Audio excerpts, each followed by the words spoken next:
Chemistry के अंतर्गत आज हम बहुत ही इम्पॉर्टेंट चैप्टर डिस्कस करने जा रहे हैं, that is classification of elements और पीरियाडिक क्लासिफिकेशन ऑफ एलिमेंट्स, जिसको हम पीरियाडिक टेबल के नाम से भी जानते हैं। याद रहे, ये चैप्टर पूरी केमिस्ट्री का बैकबोन है। इस चैप्टर को अच्छे से समझे बिना केमिस्ट्री का समझ पाना पॉसिबल नहीं। इस चैप्टर में हम डिस्कस करेंगे कि कैसे कैसे डेवलप करते करते हुए आज हम long form of periodic table तक पहुँचे हैं। साथ में देखेंगे कि पीरियाडिक प्रॉपर्टीज़ कौन कौन से हैं, किन किन फैक्टर्स पर डिपेंड करते हैं और पीरियाडिक टेबल में वो किस ढंग से वेरी करते हैं, उनकी पीरियाडिसिटी क्या है। तो चलिए स्टार्ट करने जा रहे हैं। सबसे पहले हम देखेंगे पीरियाडिक क्लासिफिकेशन क्या है और उसकी ज़रूरत क्यों पड़ी। देखते हैं स्लाइड में क्या लिखा है।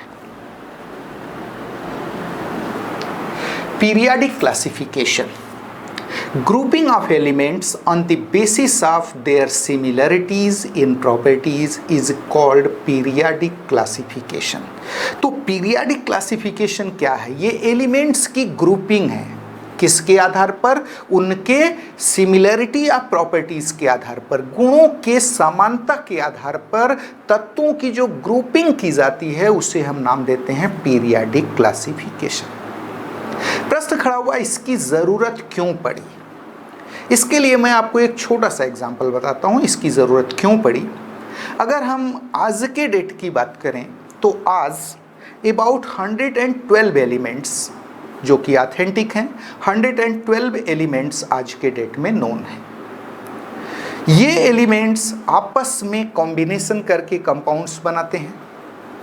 याद रहे, इन 112 में से अगर सिर्फ हम दो एलिमेंट की बात करें, कार्बन एंड हाइड्रोजन, तो ये दोनों आपस में कॉम्बिनेशन करके कंपाउंड की इतनी बड़ी संख्या बनाते हैं दैट कैनॉट बी इमेजिन, जिसकी आप कल्पना ही नहीं कर सकते। That is beyond imagination. वह हमारे इमेजिनेशन, हमारे सोच से इतनी बड़ी संख्या है जिसको हम सोच नहीं सकते।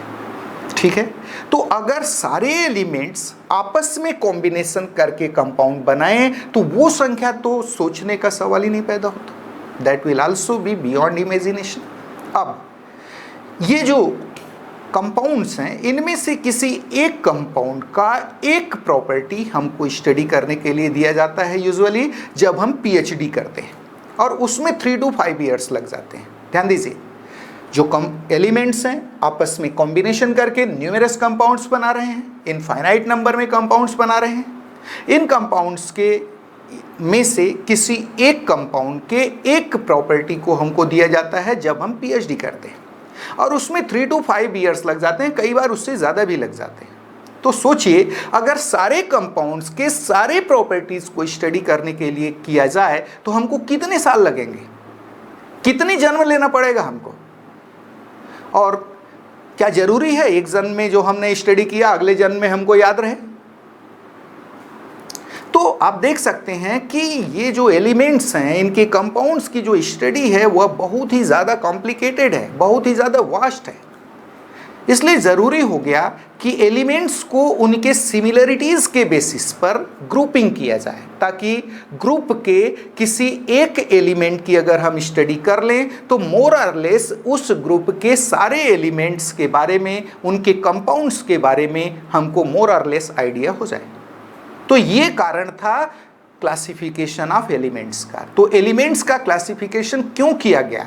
तो याद रहे, it is to simplify and organise the study of elements and their compounds. तत्वों और उनके यौगिकों के गुणों के अध्ययन को सरलीकृत और ऑर्गेनाइज्ड करने के लिए क्या दिया गया? क्लासिफिकेशन किया गया। किसका? एलिमेंट्स का। देखते हैं स्लाइड में क्या लिखा है। Now, need of periodic classification, क्यों जरूरत पड़ी पीरियाडिक क्लासिफिकेशन का? देखिए, वन वर्ड यहां पर लिखा हुआ है, उसका answer to simplify and organise the study of elements and their compounds. तत्वों और उनके यौगिकों के गुणों के अध्ययन को सिंप्लीफाइड यानी सरलीकृत और ऑर्गेनाइज्ड यानी संगठित करने के लिए किसकी जरूरत पड़ी? पीरियाडिक क्लासिफिकेशन की जरूरत पड़ी। चलिए आगे बढ़ते हैं।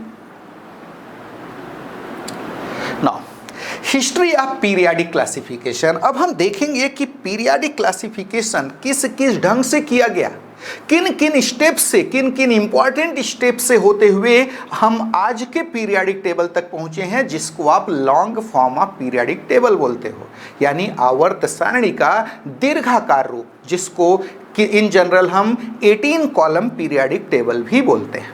चलिए सबसे पहला क्लासिफिकेशन देखिए, फर्स्ट ले रहे हैं classification of elements in metals, non metals and metalloids, यानी तत्वों का मेटल्स यानी धातु, नॉन मेटल्स यानी अधातु और मेटेलॉइड्स यानी उपधातु में वर्गीकरण। सबसे पहला वर्गीकरण था ये, तत्वों को मेटल्स, नॉन मेटल्स और मेटेलॉइड्स में क्लासिफाई किया गया। ये सबसे इंपॉर्टेंट और सबसे पहला क्लासिफिकेशन था। लेकिन इसका एक प्रॉब्लम था। प्रॉब्लम यह था कि most of the known elements यहां मेटल के कैटेगरी में आ गए और उनके प्रॉपर्टीज में दूर दूर तक कोई रिलेशन नहीं था। उनकी प्रॉपर्टीज एक्सट्रीमली डिफरेंट थे। जैसे अगर हम सोडियम की प्रॉपर्टीज और प्लेटिनम की प्रॉपर्टीज को स्टडी करें तो दोनों में कोरिलेशन बहुत ज्यादा देखने को नहीं मिलेगा। दोनों के प्रॉपर्टीज में बहुत ज्यादा डिफरेंसेस है। तो ये जो क्लासिफिकेशन था ये फेल हो गया। क्यों भाई? क्योंकि मोस्ट ऑफ द एलिमेंट्स किस कैटेगरी में आ गए? मेटल्स के कैटेगरी में आ गए। क्लियर है? देखिए क्या लिखा है स्लाइड में। First the elements were classified into metals, example sodium, potassium, calcium, iron etcetera. Non metals, example है इसके hydrogen, oxygen, nitrogen, fluorine etcetera. And metalloids, example है germanium, arsenic, antimony, tellurium etcetera. This system was not very useful because most of the known elements were metals with extremely different properties with one another। तो आपने देखा कि जो metals, non metals और metalloid का classification था वह बहुत ज़्यादा यूजफुल नहीं रहा, क्योंकि मोस्ट ऑफ द एलिमेंट्स किस कैटेगरी में आ गए? यहाँ मेटल्स के कैटेगरी में आ गए और उनके प्रॉपर्टीज में डिफरेंसेस बहुत ज़्यादा थे। चलिए आगे बढ़ते हैं। Now Dobereiner's triads, 1817. Dobereiner made some groups of 3 elements where if different elements of a group are arranged in increasing order of their atomic mass, then the atomic mass of middle element is nearly the average of the atomic masses of rest 2 elements. These groups were termed as Dobereiner's triads. For example, तो Dobereiner ने उसके समय में जो भी elements known थे उनमें से 3 एलिमेंट्स का ग्रुप बनाया और उसने बताया कि किसी एक ग्रुप के तीनों एलिमेंट जो हैं उनके पहले और लास्ट एलिमेंट, याद रहे इन तीनों एलिमेंट को आप उनके एटॉमिक मास के इंक्रीजिंग ऑर्डर में अरेंज कर दें। क्या बताया गया? डोबेराइनर ने अपने समय में जो नोन एलिमेंट्स थे उसके उनमें से कुछ एलिमेंट्स को सेलेक्ट करके 3 एलिमेंट्स का क्या बनाया? उसने ग्रुप्स बनाए। इनमें से किसी एक ग्रुप के तीनों एलिमेंट को अगर उनके एटॉमिक मास के इंक्रीजिंग ऑर्डर में अरेंज कर दिया जाए तो पहले और अंतिम एलिमेंट के जो एटॉमिक मास है उनका जो एवरेज होगा वही मिडिल एलिमेंट का यानी मध्य वाले एलिमेंट का एटॉमिक मास होता है। इन ग्रुप्स को नाम दिया गया डोबेराइनर्स ट्रायड्स। क्या नाम दिया गया? डोबेराइनर्स ट्रायड्स नाम दिया गया। डोबेराइनर का त्रियक नाम दिया गया। देखते हैं इसके कुछ एग्जाम्पल। ये देखिए पहला एग्जाम्पल, यहां पर एलिमेंट्स ऑफ ट्रायड्स हैं लिथियम, सोडियम एंड पोटेशियम। इनके एटॉमिक मासेस अगर हम बात करें तो लिथियम का एटॉमिक मास था 7, सोडियम का 23, पोटेशियम का 39। लिथियम, सोडियम और पोटेशियम को increasing order of atomic mass में अरेंज कर दिया गया। यहां पर अगर हम लिथियम और पोटेशियम यानी पहला ट्रायड का पहला एलिमेंट और लास्ट एलिमेंट इनके एटॉमिक मास का अगर हम एवरेज निकालें यानी इनके एटॉमिक मासेस को जोड़कर सम अप करके 2 से डिवाइड कर दें तो बीच वाले एलिमेंट का एटॉमिक मास मिल जाएगा। ऐसा बोलना था डोबेराइनर ट्रायड, डोबेराइनर का। चलिए देखते हैं, इसको चेक करते हैं। Average of atomic masses of first and last element, यानी पहले और अंतिम एलिमेंट के एटॉमिक मास का एवरेज निकालने जा रहे हैं। 7 + 39/2 क्या आ जाएगा? 23। तो आप देख सकते हैं कि पहले एलिमेंट और अंतिम एलिमेंट के एटॉमिक मास का जो एवरेज है वह बीच के एलिमेंट के एटॉमिक मास के नियरली इक्वल है। चलिए second example. Elements of triads इस बार है calcium, strontium and barium. Atomic masses इनके हैं 40, 87.6 और 137। चलिए पहले एलिमेंट और लास्ट एलिमेंट के एटॉमिक मासेस का हम एवरेज निकालते हैं। Average of the atomic masses of first and last elements will be equals to 40 + 137 divided by 2। इसको हम सॉल्व करेंगे तो ये आ जाता है 88.5, जबकि स्ट्रॉन्शियम का एटॉमिक मास होता है 87.6। दोनों अप्रॉक्सीमेटली सेम है, नियरली इक्वल है। तो ये भी एग्जाम्पल बना किसका? डोबे-राइनर ट्रायड का। चलिए थर्ड एग्जांपल देखते हैं। इस बार एलिमेंट्स ऑफ ट्राइड्स हैं chlorine, bromine and iodine. Atomic masses इनके हैं 35.5, ब्रोमीन का है 80, आयोडीन का है 127 एटॉमिक मास यूनिट में है ये सारे के सारे। Average of the atomic masses of first and last element, यानी क्लोरीन का एटॉमिक मास 35.5 प्लस आयोडीन का एटॉमिक मास 127 डिवाइडेड बाई 2 हमने किया तो वैल्यू आया 81.2, which is approximately equal to atomic mass of bromine. तो ये 3 डोबे-राइनर ट्राइड्स के एग्जाम्पल आपके सामने हैं। कुछ और भी इसके एग्जाम्पल हैं, देखते हैं आगे। Some other examples of Dobereiner triads कौन कौन है? Potassium, rubidium, caesium, phosphorus, arsenic, antimony, ये जो ट्राइड है 3 एलिमेंट का ग्रुप जो है ये भी ट्राइड का एग्जाम्पल है। सल्फर, सेलेनियम, टेल्यूरियम, ये सारे के सारे एग्जाम्पल हैं डोबे-राइनर ट्राइड्स के। चलिए आगे बढ़ते हैं। All the known elements could not be grouped in triad. It was not applicable on 2 D and F block elements. तो इसका लिमिटेशन क्या रहा? सारे के सारे एलिमेंट्स ट्रायड में ग्रुप्स नहीं किए जा सके। और दूसरा लिमिटेशन इसका था, आज का जो डी और एफ ब्लॉक का एलिमेंट्स है उनको आप ट्रायड में ग्रुपिंग नहीं कर सकते, उनकी ग्रुपिंग ट्रायड्स के फॉर्म में नहीं की जा सकती। तो ये 2 लिमिटेशंस रहे किसके? डोबे-राइनर ट्राइड्स के। चलिए आगे बढ़ते हैं। नाउ न्यूलैंड्स ऑक्टेव्स, क्या है न्यूलैंड्स ऑक्टेव्स? अगर हम न्यूलैंड्स की बात करें, न्यूलैंड्स ने बताया कि if different elements are arranged in increasing order of their atomic mass, अगर विभिन्न तत्वों को उनके परमाणु भारों के बढ़ते हुए क्रम में व्यवस्थित कर दिया जाए तो आने वाले हर 8वें तत्व का प्रॉपर्टी पहले तत्व के प्रॉपर्टी से मिलती जुलती है। क्या बताया गया? If different elements are arranged in increasing order of their atomic mass then each 8th element is identical in properties to the first element. It is similar to the musical notations. Musical notations में आपको याद होगा सा, रे, ग, म, प, ध, नी, सा। यहाँ पर जो 8वां अल्फाबेट है फिर से सा हो जाता है, फिर से रिपीट हो जाता है। सेम वैसे ही आपने देखा कि यहाँ एलिमेंट्स की प्रॉपर्टीज को उसने म्यूजिकल जो नोटेशंस थे उनसे कोरिलेट करने के, दोनों में सिमिलरिटी शो करने की कोशिश की। किसने? न्यूलैंड्स ने। देखते हैं स्लाइड में क्या लिखा है। Newland arranged different elements in increasing order of their atomic mass and found that just like musical notations, each 8th element is identical to the first element. For example देखिए, suppose lithium से हम arrangement शुरू कर रहे हैं elements का इन increasing order of their atomic मास, लेकिन याद रहे न्यूलैंड्स के समय में इनर्ट गैसेज डिस्कवर नहीं हुए थे, इसलिए उसने उसको इंक्लूड यहाँ नहीं किया है। ध्यान दीजिए, lithium, beryllium, boron, carbon, nitrogen, oxygen, fluorine, this is first, second, third, fourth, fifth, sixth, seventh.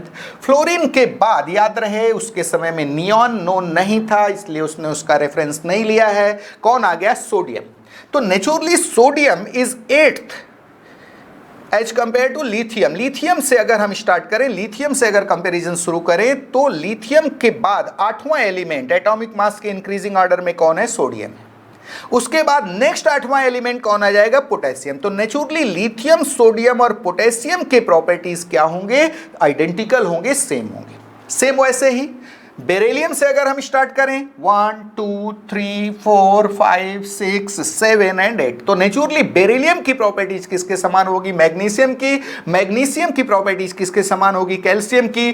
Calcium के। नेचुरली बेरिलियम, मैग्नीशियम और कैल्शियम की प्रॉपर्टीज क्या होंगे? आइडेंटिकल होंगे।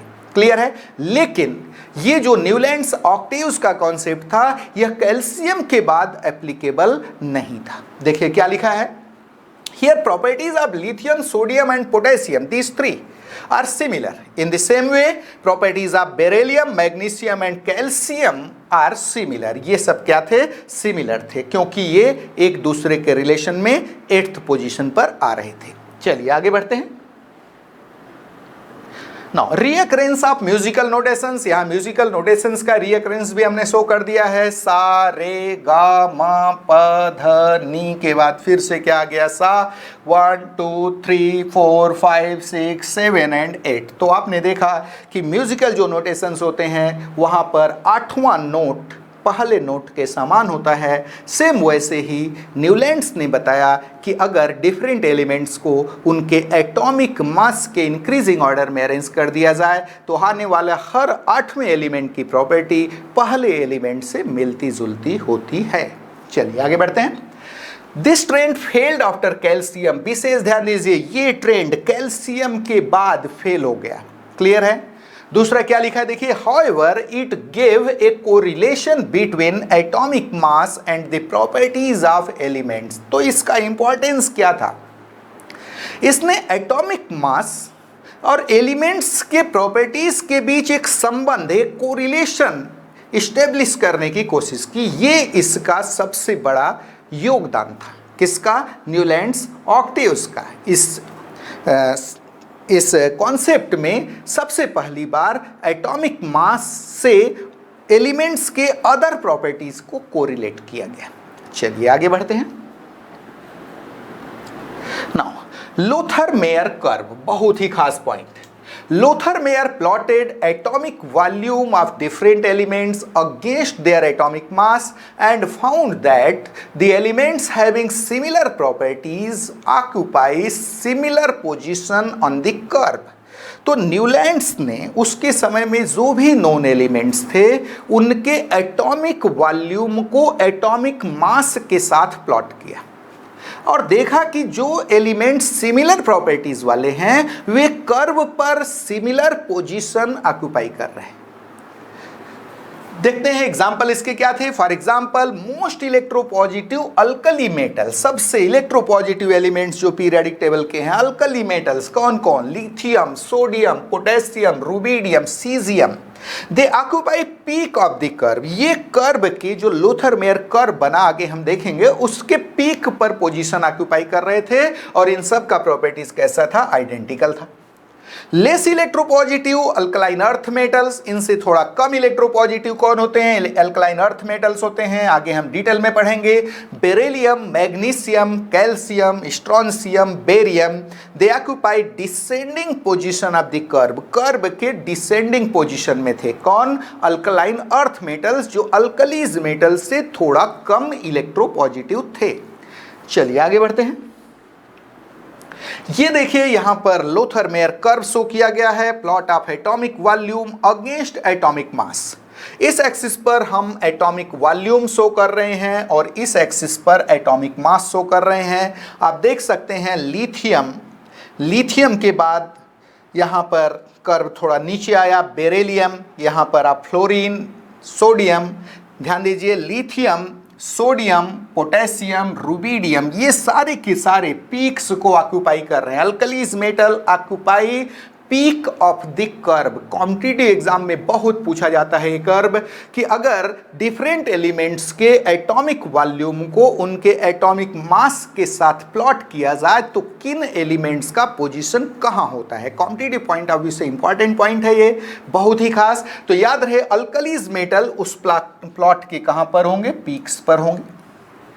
अल्कलाइन अर्थ मेटल्स जो डिसेंडिंग पोजीशन है, पीक के बाद जब हम नीचे उतरने लगे, ये पीक यहां से नीचे उतर रहे हैं बेरिलियम, ये पीक नीचे उतर रहे हैं मैग्नीशियम, ये पीक नीचे उतर रहे हैं कैल्शियम, ये पीक नीचे उतर रहे हैं स्ट्रॉन्शियम। तो अल्कलाइन अर्थ मेटल्स जो होते हैं वो डिसेंडिंग, जो पीक के बाद जो डिसेंडिंग कर्व होता है उस पर प्रेजेंट होते हैं। अगर हम मोस्ट इलेक्ट्रोनेगेटिव हैलोजेंस की बात करें तो ये एसेंडिंग जो कर्व, जहां एसेंड हो रहा है वहां पर एसेंडिंग कर्व पर होते हैं फ्लोरीन, क्लोरीन, ये देखिए एसेंडिंग, ब्रोमीन, ऐसे ही आयोडीन, एसेंडिंग जो कर्व होता है वहां पर कौन होते हैं? हैलोजेंस होते हैं। ये इनके स्पेसिफिक पोजीशंस हैं। देखते हैं स्लाइड में और क्या लिखा है। Most electronegative halogens, fluorine, chlorine, bromine, iodine occupy the ascending position of the curve। ये कहां पर होते हैं? कर्व के ascending पोजीशन पर। तो 3 पोजीशन तो फिक्स हो गए। पीक पर कौन होगा? Alkalis metals. Descending curve, descending condition में कौन होगा? जहां से कर्व डिसेंड कर रहा है तो वहां पर होते हैं alkaline earth metals. Ascending condition में कौन होता है? तो हैलोजेंस। कुछ और के पोजीशंस भी है, मेटेलाइट्स जो यहां कर्व में शो नहीं किए गए हैं, metalloids, boron, silicon, arsenic, tellurium and transition metals occupy niche, that is bottom of the curve. Curve के बॉटम पर होते हैं कौन? Metalloids and transition metals. Clear? This curve gave a correlation between atomic mass, atomic volume and properties of the elements। इस curve ने atomic mass, atomic volume और तत्वों के प्रॉपर्टीज के बीच कोरिलेशन डेवलप किया। किसने? लोथर-मेयर कर्व ने। चलिए आगे बढ़ते हैं। Now Mendeleev's periodic table 1869। अगर पीरियोडिक टेबल के डेवलपमेंट में सबसे ज्यादा सिग्निफिकेंट किसी का कंट्रीब्यूशन है तो वो है रशियन केमिस्ट मेंडलीव्स का।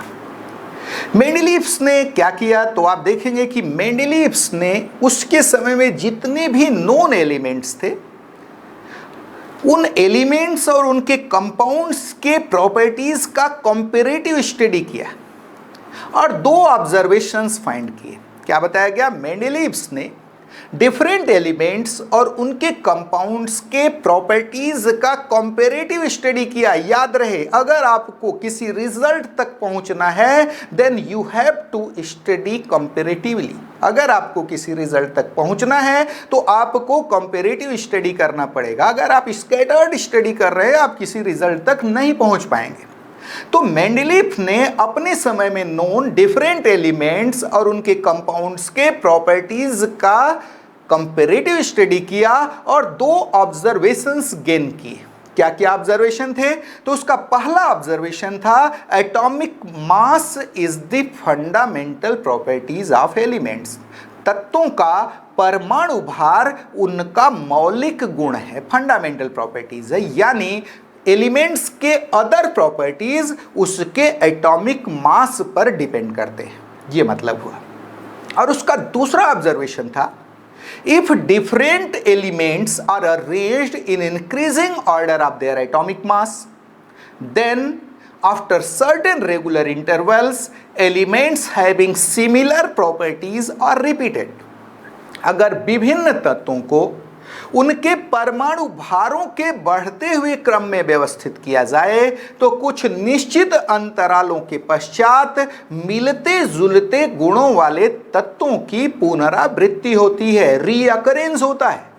This is called periodicity of properties. इसी को नाम दिया गया गुणों की पीरियडिसिटी, गुणों की आवर्तिता।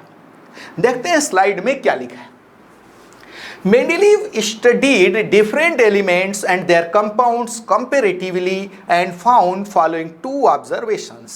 देखिए क्या था पहला observation? Atomic mass is the fundamental property of elements, that is different properties of elements depend upon their atomic मास।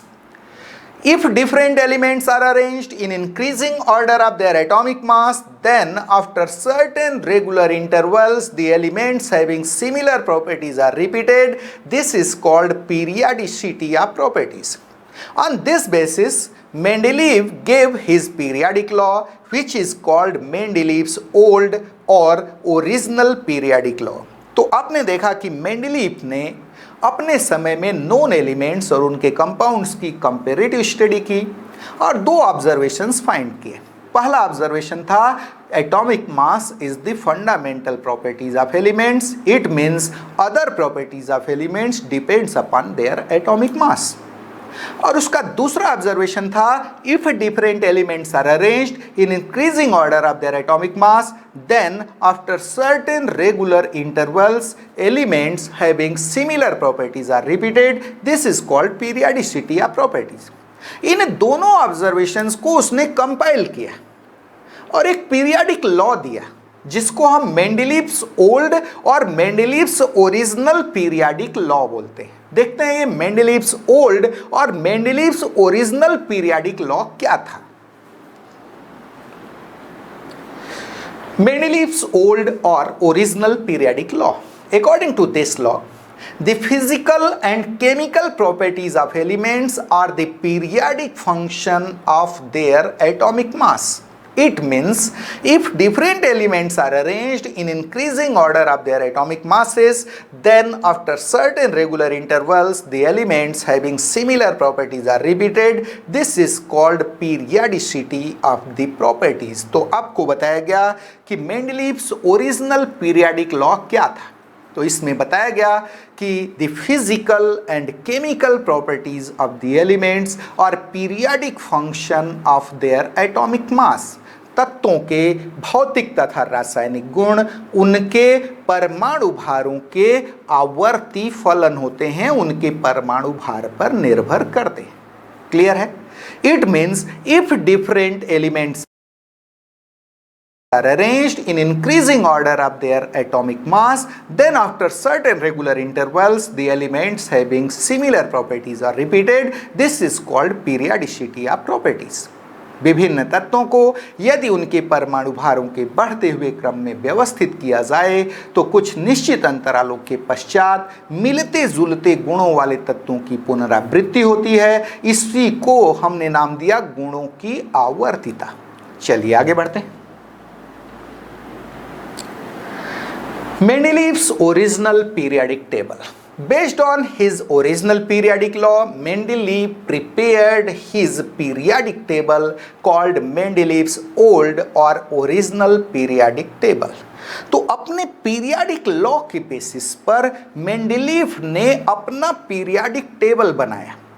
याद रहे, इंग्लिश में एक प्रोवर्ब है, a good design is timeless and limitless. एक अच्छी डिजाइन टाइमलेस यानी समय और लिमिट यानी सीमा से परे होती है। कितनी अच्छी हो सकती है हम सोच नहीं सकते, लेकिन शुरुआत होती है उसके क्रूड मॉडल से। तो ये जो मेंडलीव्स का पीरियडिक टेबल था, यह पीरियडिक टेबल का सबसे क्रूड फॉर्म था, सबसे इनिशियल फॉर्म था, लेकिन इसी को धीरे धीरे मॉडिफाई करते करते आज हमारे पास एक बहुत ही अच्छा, बहुत ही यूजफुल पीरियडिक टेबल है, जिसको हम long form of periodic table और extended form of periodic table बोलते हैं। प्रश्न खड़ा हुआ, इस पीरियडिक टेबल तक हम कैसे पहुंचे? तो उस कहां से पहुंचे? तो हम पहुंचे हैं मेंडलीव्स के ओरिजिनल पीरियडिक टेबल में धीरे धीरे चेंजेस करके, धीरे धीरे मॉडिफिकेशन करके हम long form of periodic table तक पहुंचे। तो long form of periodic table को समझने से पहले हमको जानना होगा कि मेंडलीव ने क्या प्रिपेयर किया था, कैसे कैसे उसमें मॉडिफिकेशन हुए और हम आज के पीरियडिक टेबल तक पहुंचे। ये सारी चीजें हमने यहां पर अपने लेक्चर में इंक्लूड किए हैं। आपके लिए बहुत इजी हो जाएगा अगर मेंडलीव के ओरिजिनल पीरियडिक टेबल को देख लेते हैं, जो यूजुअली बुकों में आपको नहीं मिलता। अगर उस पीरियडिक टेबल को आप देखेंगे तो मेरिट्स और डिमेरिट्स आपको रटने की जरूरत नहीं पड़ेगी, सब पीरियडिक टेबल में ही नजर आएगा। चलिए आगे बढ़ते हैं, हम बात करते हैं मेंडलीव के ओरिजिनल पीरियडिक टेबल की। याद रहे, उस पीरियडिक टेबल की जो मेंडलीव ने खुद प्रिपेयर किया था, जो मेंडलीव ने 1869 में जो उसने अपना पेपर पब्लिश किया था, उसमें जिस पीरियडिक टेबल को उसने शो किया था उसकी हम बात करेंगे। याद रहे, मेंडलीव के समय में अबाउट 60 एलिमेंट्स नोन थे और उन एलिमेंट्स को उसने एटॉमिक मास के इंक्रीजिंग ऑर्डर में अरेंज किया और एक पीरियडिक टेबल बनाया। क्लियर है? इस पीरियडिक टेबल के अगर बेसिक में जाएं तो इसमें एलिमेंट्स की टोटल 10 रोज थी, 10 लाइनें थी तत्वों की, जिसको उसने सीरीज नाम दिया। क्या नाम दिया? सीरीज। तो याद रहे, आपसे कॉम्पिटिटिव एग्जाम में कई बार पूछ देता है कि मेंडलीव्स की जो ओरिजिनल पीरियोडिक टेबल थी उसमें कुल कितने सीरीजेस थे? आंसर इज 10, 10 सीरीजेस थे। इन 10 सीरीजेस को उसने कुल 7 पीरियड्स में डिवाइड किया। यहां पर फर्स्ट, सेकेंड, थर्ड और जो लास्ट यानी 7th पीरियड था उसमें केवल एक सीरीज थे, जबकि 4th, 5th और 6th पीरियड में उसने दो दो सीरीजेस रखे जिनको उसने इवन एंड ऑड सीरीजेस नाम दिया। इवन सीरीज जो थी उसमें तत्वों की संख्या इवन नंबर में थी, एलिमेंट्स के नंबर्स इवन नंबर में थे, जबकि ऑड सीरीज में ये संख्या ऑड नंबर में थी। देखते हैं क्या लिखा है स्लाइड में। इंपॉर्टेंट फीचर्स क्या थे देखिए मेंडलीव्स ओरिजिनल पीरियोडिक टेबल के। It consisted of in all 10 rows of elements called series। तो याद रहे मेंडलीव्स के ओरिजिनल पीरियोडिक टेबल में कुल कितने सीरीज थे, कितने रोज ऑफ एलिमेंट्स थे? तो आंसर इज 10। क्लियर है? These series were divided into 7 periods। इन सीरीजेस को 7 पीरियड्स में डिवाइड किया गया जिनको नंबर किया गया 1st to 7th Roman number में। कहां से कहां? 1st to 7th। तो पीरियड्स कितने थे? 7। बट सीरीजेस रोज ऑफ एलिमेंट्स कितने थे? तो answer is 10 not 7। Always remember. Clear? First, second, third and 7th period, पहला, दूसरा, तीसरा और जो 7वां पीरियड था contained only 1 सीरीजेस, while 4th, 5th and 6th periods were provided with 2 series, namely even and odd series containing even and odd number of elements respectively। तो आपको बताया गया कि पहले, दूसरे, तीसरे और 7वें पीरियड में सीरीजेस केवल एक थी, लेकिन 4th, 5th and 6th periods were provided with 2 series, namely even series and odd series। चलिए आगे बढ़ते हैं। ये शो किया गया है मेंडलीव का ओरिजिनल पीरियोडिक टेबल जो मेंडलीव ने खुद प्रिपेयर किया था। क्लियर? और इसमें कुल कितने रोज थे? तो याद रहे एलिमेंट्स के टोटल 10, 1 2 3 4 5 6 7 8 9 10, ये रोज टोटल कितने थे? 10 थे। यहां पर वर्टिकल कॉलम्स की अगर हम बात करें जिनको हम ग्रुप्स बोलते हैं, इनकी संख्या थी 8। याद रहे अभी हम बात कर रहे हैं मेंडलीव के ओरिजिनल यानी ओल्ड पीरियोडिक टेबल की, जिसमें ग्रुप्स कितने थे? Then answer will be 8। कितने ग्रुप्स थे? 8 ग्रुप्स थे। ये पहला कॉलम, दूसरा, तीसरा, चौथा, ऐसे टोटल कॉलम्स कितने थे? 8 थे। अब इन 10 सीरीजेस को उसने टोटल 7 पीरियड्स में डिवाइड किया था। पहले जो सीरीज थी उसको फर्स्ट पीरियड कहा गया, दूसरी सीरीज को सेकेंड पीरियड कहा गया, तीसरी सीरीज को थर्ड पीरियड, वैसे ही 10th सीरीज को 7th पीरियड कहा गया। लेकिन 4th और 5th सीरीजेस मिल करके क्या बनाई? 4th period. 6th और 7th सीरीजेस मिलकर क्या बनाए? 5th period. And 8th and 9th सीरीजेस मिलकर के क्या बनाए? 6th period. ये इसका पीरियोडिक टेबल।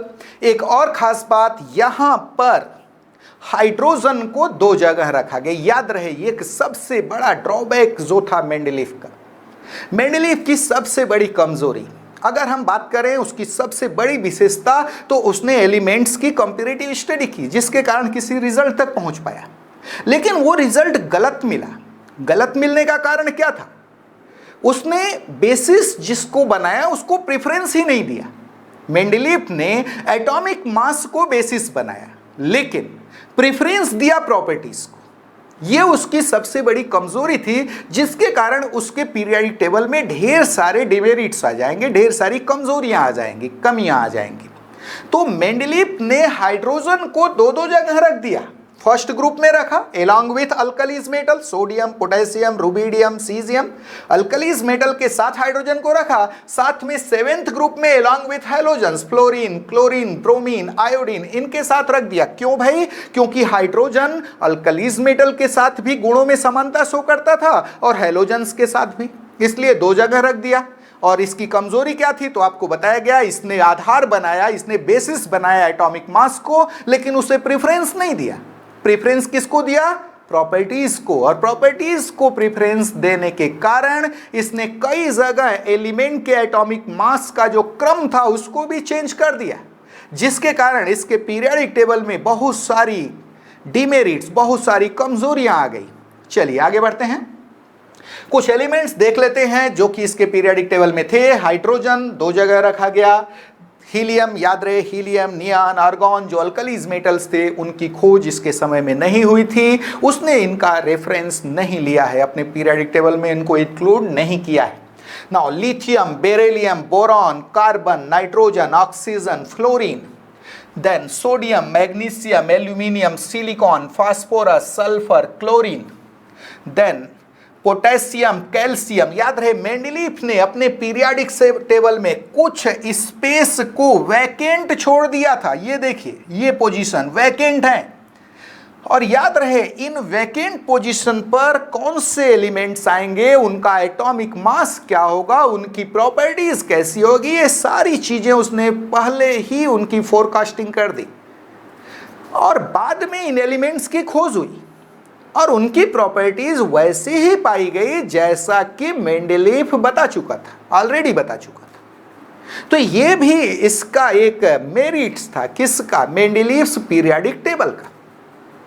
साथ में एक चीज और यहां पर आपको नजर आ रहा है, जो 8th ग्रुप था उसमें तीन एलिमेंट्स को एक साथ रखा, iron, cobalt, nickel, ruthenium, rhodium, palladium, osmium, iridium, platinum. यहां तीन एलिमेंट्स को ग्रुप में रखा। किस ग्रुप में, 8th ग्रुप में। बाद में चल करके ये भी इस पीरियोडिक टेबल का एक डिमेरिट्स बनेगा। तो ये मेंडलीफ का पीरियोडिक टेबल, जिसमें आपने देखा कि एलिमेंट्स के टोटल 10 रोज थे जिनको उसने सीरीज कहा। इन 10 सीरीजेस को 7th पीरियड में उसने ग्रुप किया, और वर्टिकल कॉलम्स यानी ग्रुप्स कितने थे, तो टोटल 8 थे। अब इसी में मॉडिफिकेशन करके हम पहुंचेंगे long form of periodic table तक, स्टेप बाय स्टेप क्या क्या चेंजेज हुए हम सारी चीजें डिस्कस करेंगे।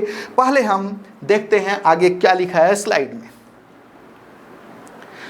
Mendeleev gave preferences to the properties and tried to place elements with similar properties in same column called groups। तो आपको बताया गया मेंडलीफ ने आधार बनाया एटॉमिक मास को, लेकिन प्रेफरेंस दिया प्रॉपर्टीज को, और कोशिश किया कि सिमिलर प्रॉपर्टीज वाले एलिमेंट्स एक कॉलम में रहें, और उस कॉलम को उसने क्या नाम दिया, groups.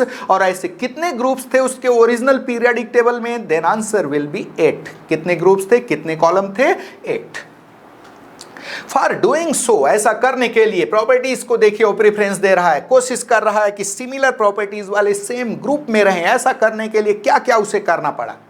For doing so, he placed hydrogen at 2 places, that is in group first along with alkali metals, lithium, sodium, potassium, etc., and in group 7 along with halogens, fluorine, chlorine, bromine, iodine, as it shows similarity in properties with both alkali metals and halogens। याद रहे ये periodic table का demerit आगे चल करके बनेगा। उसने hydrogen को 2 जगह रखा, फर्स्ट ग्रुप में along with alkalis metals and 7th group में along with halogens, क्योंकि ये अल्कली मेटल और हैलोजन दोनों से गुणों में समानता प्रदर्शित करता था, सिमिलरिटी शो करता था इन प्रॉपर्टीज। चलिए आगे बढ़ते हैं। He also reversed the order of elements at some places। याद रहे कोशिश कर रहा है कि एक कॉलम में सेम प्रॉपर्टीज वाले एलिमेंट रहे। इसके लिए कहीं कहीं जो एटॉमिक मास का ऑर्डर था उसको रिवर्स कर दिया, ज्यादा एटॉमिक मास वाले को पहले रख दिया, कम एटॉमिक मास वाले को बाद में रख दिया, जिसके कारण उसके पीरियोडिक टेबल में एक डीमेरिट, एक कमजोरी आ गई, एक कमी आ गई। देखिए क्या है, क्या लिख रहा है। For example, he placed cobalt atomic mass 58.9 before nickel atomic mass 58.7। याद रहे उसने कोबाल्ट को निकल से पहले रख दिया, जबकि कोबाल्ट का एटॉमिक मास ज्यादा है, निकल का एटॉमिक मास कम है। Though atomic mass of nickel is lesser than that of cobalt। Similarly, he placed tellurium atomic mass 128 before iodine atomic mass 127, though the atomic mass of tellurium is more than that of iodine। Such pairs of elements in periodic table where the order of atomic mass has been reversed were called inverted pairs of elements. तो ये inverted pairs of elements क्या हैं? Competitive exam में बहुत पूछा जाता है। Elements का ऐसा पेयर जो अपने एटॉमिक मास के इंक्रीजिंग ऑर्डर में नहीं है, जहां ज्यादा एटॉमिक मास वाले एलिमेंट को पहले रखा गया है और कम एटॉमिक मास वाले एलिमेंट को बाद में रखा गया है। ये जो पेयर कहलाता है वो एनोमैलस पेयर और इन्वर्टेड पेयर्स के नाम से जाना जाता है। और मेंडलीव के ओरिजिनल पीरियडिक टेबल की अगर बात करें तो उसमें ऐसे दो पेयर थे। याद रहे, ओरिजिनल ओल्ड जिसको मेंडलीव ने खुद बनाया था, उस पीरियडिक टेबल में एनोमैलस पेयर कितने थे? तो आंसर इज 2। देखिए कहां कहां, थोड़ा सा पीछे चलते हैं। ये देखिए यहां पर कोबाल्ट को उसने निकल से पहले रखा, जबकि कोबाल्ट का एटॉमिक मास ज्यादा है, निकल का कम है। क्यों रखा? क्योंकि कोबाल्ट रोहोडियम इरिडियम से प्रॉपर्टीज में सिमिलरिटी शो करता था, जबकि निकल पैलेडियम और प्लेटिनम से। क्लियर? वैसे ही एक दूसरी जो इन्वर्टेड पेयर, एक दूसरा जो है वो टेल्यूरियम और आयोडीन के केस में देखने को मिलेगा। Tellurium atomic mass 128, iodine atomic mass 127। Tellurium को पहले रख दिया क्योंकि यह सेलेनियम, सल्फर, ऑक्सीजन से प्रॉपर्टीज में सिमिलरिटी शो करता था, जबकि आयोडीन को बाद में रखा क्योंकि यह आयोडीन ब्रोमीन, क्लोरीन और फ्लोरीन से सिमिलरिटी शो करता था। तो इसने कोशिश किया कि सिमिलर एलिमेंट्स, प्रॉपर्टीज में सिमिलरिटी वाले एलिमेंट्स को सेम कॉलम में रखे, सेम ग्रुप में रखे, और ऐसा करने के लिए कहीं कहीं एलिमेंट्स का जो एटॉमिक मास का ऑर्डर था उसको इसने रिवर्स कर दिया। क्लियर? चलिए आगे बढ़ते हैं।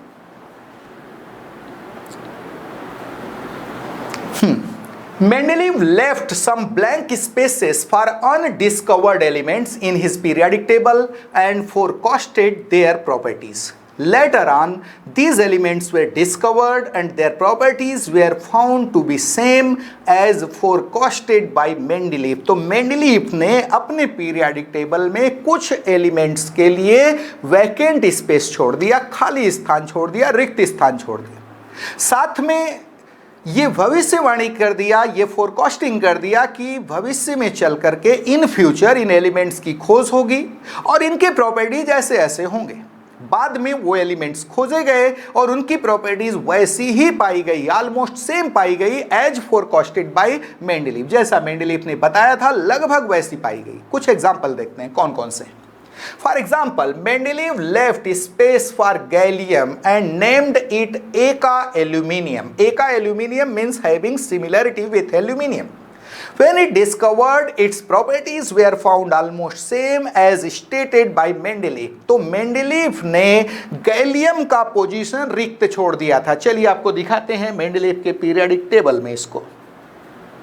ये देखिए मेंडलीव ने अपने पीरियडिक टेबल में जिंक के बाद गैलियम आता है, गैलियम का पोजीशन रिक्त छोड़ दिया था और उसके प्रॉपर्टीज की फोरकास्टिंग कर दी थी। उसके प्रॉपर्टीज को पहले से ही बता दिया था कि ऐसा ऐसा प्रॉपर्टीज होगा, यहां पर कोई एलिमेंट खोजा जाएगा।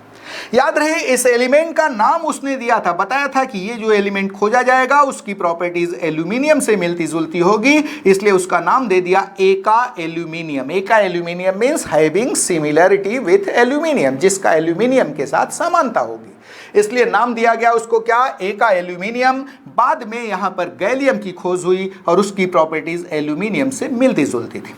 ये पोजीशन भी स्कैंडियम का पोजीशन है, कैल्शियम के बाद स्कैंडियम आता है, स्कैंडियम का पोजीशन भी उसने खाली छोड़ दिया था और नाम दिया था उसको एका बोरॉन। याद रहे स्कैंडियम को क्या नाम दिया था? एका बोरॉन। बताया कि इस एलिमेंट की प्रॉपर्टीज बोरॉन जैसी होगी, नाम दिया एका बोरॉन। बाद में स्कैंडियम की खोज हुई और स्कैंडियम की प्रॉपर्टीज बोरॉन के जैसी ही थी, मिलती जुलती।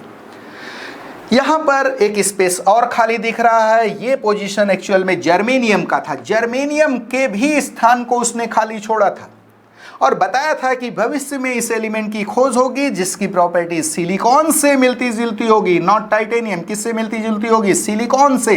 इसलिए इसको नाम दिया, जर्मेनियम का नाम उसने दिया था एका सिलिकॉन। क्या नाम दिया था? एका सिलिकॉन। बाद में उसकी खोज भी हुई, प्रॉपर्टीज वैसी ही पाई गई जैसा कि मेंडलीव ऑलरेडी बता चुका था। चलिए आगे बढ़ते हैं।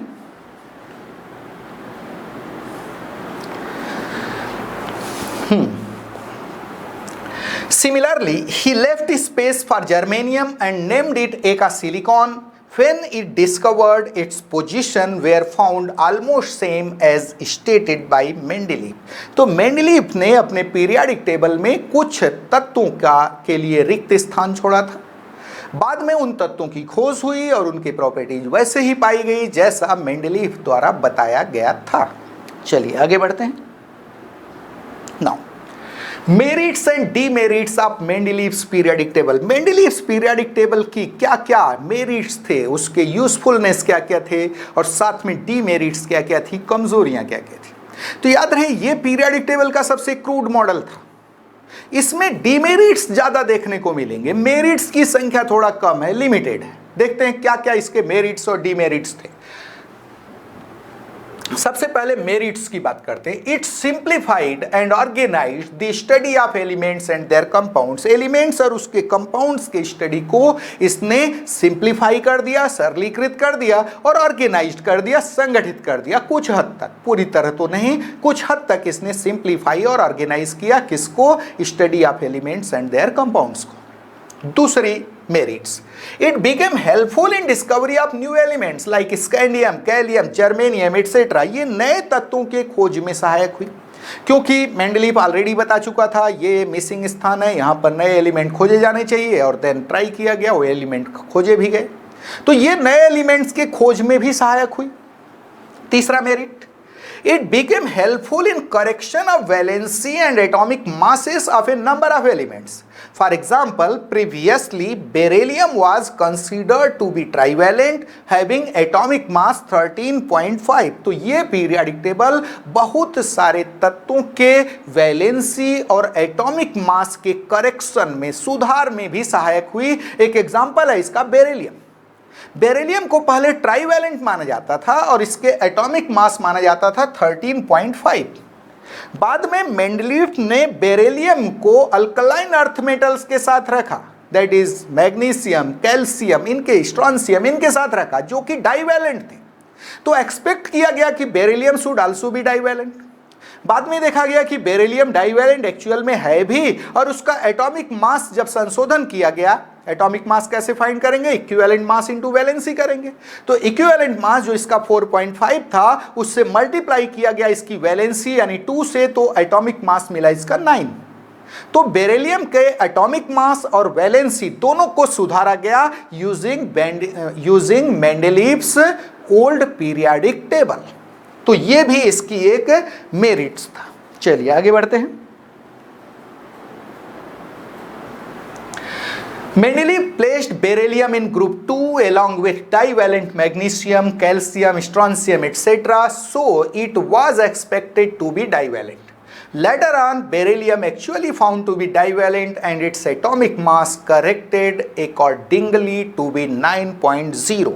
तो आपको बताया गया कि बेरिलियम को पहले ट्राइवैलेंट माना जाता था, इसका एटॉमिक मास 13.5 माना जाता था, लेकिन मेंडलीव के पीरियोडिक टेबल को यूज करते हुए इसे डाइवैलेंट पाया गया और साथ में इसका एटॉमिक मास भी करेक्ट करके 9.0 किया गया। चलिए आगे बढ़ते हैं। It also become helpful in research and synthesis of new elements. ये नए एलिमेंट्स के रिसर्च यानी खोज और सिंथेसिस यानी संश्लेषण में भी सहायक हुई। कौन सी? Mendeleev's periodic table. एक चीज और यहां पर देखिए, similarly atomic mass of indium, gold, platinum etc. also corrected on the basis of Mendeleev's periodic table. Mendeleev's periodic table के आधार पर इंडियम, गोल्ड, प्लेटिनम इनके भी एटॉमिक मास का करेक्शन किया गया था, जस्ट लाइक बेरिलियम। क्लियर? तो ये इसके मेरिट्स थे, किसके? मेंडलीव्स पीरियोडिक टेबल के। 4 मेरिट्स आपने देखे। सबसे पहला इसका मेरिट्स था, it organised and simplified the study of elements and their compounds. दूसरा आपने देखा कि it became helpful in discovery of new elements. Third आपने देखा it became helpful in correction of valency and atomic masses of certain elements. और last आपने देखा कि ये जो पीरियोडिक टेबल था रिसर्च और सिंथेसिस में भी सहायक हुआ तत्वों के। अब बारी आई डीमेरिट्स की। डीमेरिट्स की संख्या यहाँ बहुत ज़्यादा था और रटने की ज़रूरत नहीं है, सारी चीज़ें पीरियोडिक टेबल में एक तरफ से नज़र आती हैं। चलिए देखते हैं इसके डीमेरिट्स क्या क्या थे। Demerits, position of hydrogen already बता चुका हूं। पोजीशन ऑफ हाइड्रोजन, इस पीरियोडिक टेबल में हाइड्रोजन को अल्कलीज मेटल के साथ ग्रुप 1 में रखा गया, साथ साथ हैलोजेंस के साथ ग्रुप 7 में भी रखा गया, जो कि एरोनियस था, गलत था, लॉजिकल नहीं था। क्योंकि सारे एलिमेंट्स को अगर सिंगल पोजीशन दे रहे हो तो हाइड्रोजन को प्रिविलेज क्यों, हाइड्रोजन को दो दो स्थान क्यों दे रहे हो, ये गलत है। This is illogical. तो देखिए क्या लिखा है, in Mendeleev periodic table hydrogen was placed at 2 places, that is in group 1 along with alkali metals lithium, sodium, potassium etc, and in group 7 along with halogens fluorine, chlorine, bromine, iodine, which was erroneous, जो कि क्या था, गलत था। चलिए दूसरा demerits, position of isotopes. Isotopes क्या होते हैं, that is atoms of same element having same atomic number but different atomic mass. तो आइसोटोप्स के एटॉमिक मास अलग अलग होते हैं, और मेंडलीव्स की जो ओल्ड पीरियोडिक टेबल थी वो एटॉमिक मास पर बेस्ड थी, वहां एलिमेंट को एटॉमिक मास के इंक्रीजिंग ऑर्डर में रखा जा रहा था। तो नेचुरली आइसोटोप्स को अलग अलग जगह स्थान मिलना चाहिए था, लेकिन मेंडलीव ने प्रॉपर्टीज को प्रेफरेंस दिया था। आइसोटोप्स के प्रॉपर्टीज क्या होते हैं, सेम होते हैं, ऑलमोस्ट सेम होते हैं, इसलिए उसने आइसोटोप्स को सेम पोजीशन में रखा, सेम जगह पर रखा, एक ही स्थान पर रखा। ये गलत था, लॉजिकल नहीं था। अगर एटॉमिक मास के इंक्रीजिंग ऑर्डर में आप रख रहे हैं एलिमेंट्स को, तो आइसोटोप्स को अलग अलग जगह रखा जाना चाहिए था, अलग अलग ग्रुप में रखा जाना चाहिए था, जबकि ऐसा उसने नहीं किया। क्या देखते हुए, प्रॉपर्टीज को ध्यान में रखते हुए, प्रॉपर्टीज को प्रेफरेंस में देते हुए। देखिए क्या लिखा है, Mendeleev's original periodic table was based on atomic mass. Isotopes have different atomic masses and therefore they were required to be placed at different places in Mendeleev's original periodic table, but they were placed at same place. It was not logical. तो isotopes को same position में रखा जाना logical नहीं था, जैसा कि किसने किया था, मेंडलीव ने। चलिए आगे बढ़ते हैं, तीसरे डिमेरिट्स की बात करते हैं। Position of isobars. आइसोबार्स क्या होते हैं, अलग अलग एलिमेंट्स के एटम्स हैं जिनका एटॉमिक नंबर अलग अलग है बट एटॉमिक मास सेम है। एटॉमिक मास सेम है तो उनको सेम जगह पर रखना चाहिए, क्योंकि पीरियोडिक टेबल एटॉमिक मास के इंक्रीजिंग ऑर्डर में वहाँ एलिमेंट अरेंज किए जा रहे थे। लेकिन उसने क्या किया, आइसोबार्स को अलग अलग जगह रखा, क्योंकि उनके प्रॉपर्टीज अलग अलग थी। याद रहे, मेंडलीव ने प्रॉपर्टीज को प्रेफरेंस दिया था, क्योंकि प्रॉपर्टीज आइसोबार्स के अलग अलग थे, उसने अलग अलग जगह रखा, वो तक वहां तक तो ठीक था। बट अगर लॉजिकली आप देखें तो वो गलत था। गलत क्यों था, अगर एटॉमिक मासेस उनके सेम हैं तो उनको सेम जगह रखना चाहिए, जबकि उसने अलग अलग जगह रख दिया। देखिए क्या लिखा है, Position of isobars. Isobars have same atomic mass and therefore they require to be placed at same place in Mendeleev's original periodic table.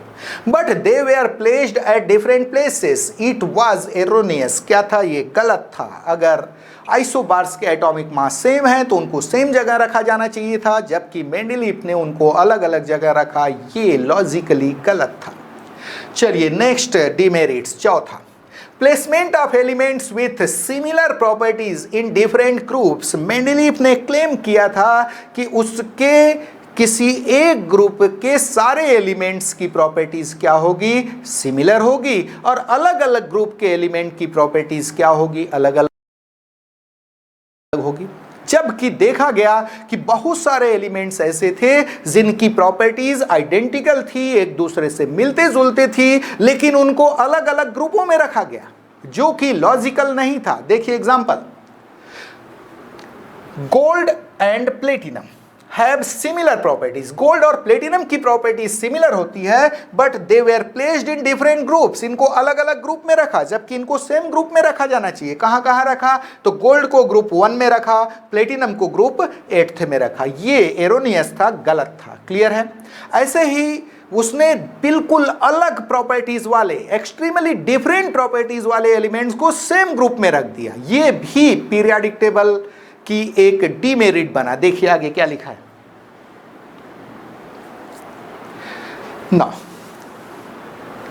Presence of inverted pairs, या उसके पहले एक प्रॉपर्टी छूट रहा है, आई थिंक ये placement of elements with similar properties in different groups, वैसे ही placement of elements with different properties in same group, different properties वाले एलिमेंट्स को सेम ग्रुप में रखा था, यह भी एक इसका डिमेरिट्स था। अगर आपको याद होगा तो इसने अल्कलीज मेटल्स के साथ, alkalis metals lithium, sodium, potassium, जो कि most reactive elements of nature है, उनके साथ इसने रख दिया था किसको, क्वाइनेज मेटल्स को, कॉपर, सिल्वर, गोल्ड को रख दिया, जो कि गलत था। Coinage metals highly unreactive metals, highly reactive alkalis metals के साथ हाईली अनरिएक्टिव क्वाइनेज मेटल्स यानी कॉपर, सिल्वर, गोल्ड को रखा जाना भी गलत था। यह भी एक डीमेरिट था किसका, मेंडलीव्स ओरिजिनल पीरियोडिक टेबल का।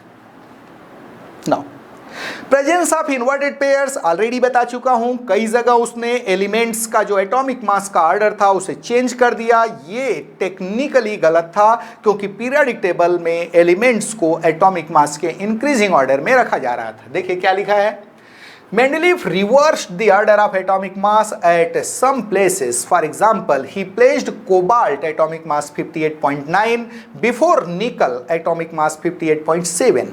Similarly, he placed tellurium atomic mass equals to 128 before atomic mass before iodine atomic mass 127. The presence of such inverted oblique anomalous pairs of elements was not logical. इसके अलावा presence of even and odd सीरीजेस, आपने देखा होगा कि fourth, fifth और sixth period में दो दो सीरीजेस थी, बाकी सब में एक सीरीज, तो इनके साथ स्पेशल ट्रीटमेंट क्यों? फोर्थ, फिफ्थ और सिक्स्थ पीरियड में दो दो सीरीजेस क्यों? ये एक डिमेरिट बना। क्लियर है? तो ये presence of even and odd सीरीजेस, placement of 3 elements together in group 8, group 8 में तीन एलिमेंट को एक साथ रखा गया। कौन कौन सा? कोबाल्ट, निकल, आयरन, कोबाल्ट, निकल, तीन एलिमेंट का ग्रुप आ गया था, जो कि गलत था। सब जगह एक एक रख रहे हो तो इस 8th ग्रुप में तीन एलिमेंट का ग्रुपिंग क्यों कर रहे हैं? That is illogical. ऐसे ही no vacant place for inert gases, inert gases के लिए कोई स्थान नहीं छोड़ा। अगर आपने गैलियम के लिए स्थान छोड़ा, जर्मेनियम के लिए स्थान छोड़ा, तो इनर्ट गैसेस के लिए क्यों नहीं? तो no place for inert gases, ये भी एक डीमेरिट था किसका? मेंडलीव्स ओरिजिनल पीरियोडिक टेबल का। No vacant place for lanthanides and actinides, lanthanides और एक्टिनाइड्स के लिए कोई भी वैकेंट प्लेस इसने नहीं छोड़ा था। ये भी एक डिसिमिलरिटी थी किसकी? मेंडलीव्स पीरियोडिक टेबल की। तो आपने देखा कि मेंडलीव्स पीरियोडिक टेबल क्या था, इसके मेरिट्स और डीमेरिट्स क्या क्या थे, ये सारी चीजें हमने स्टडी किया। अब इसके बाद इस पीरियोडिक टेबल में कैसे कैसे मॉडिफिकेशन हुए और कैसे हम long form of periodic table तक पहुंचे, ये सारी चीजें हम नेक्स्ट लेक्चर में डिस्कस करेंगे। आज के लिए बस इतना ही। Thank you.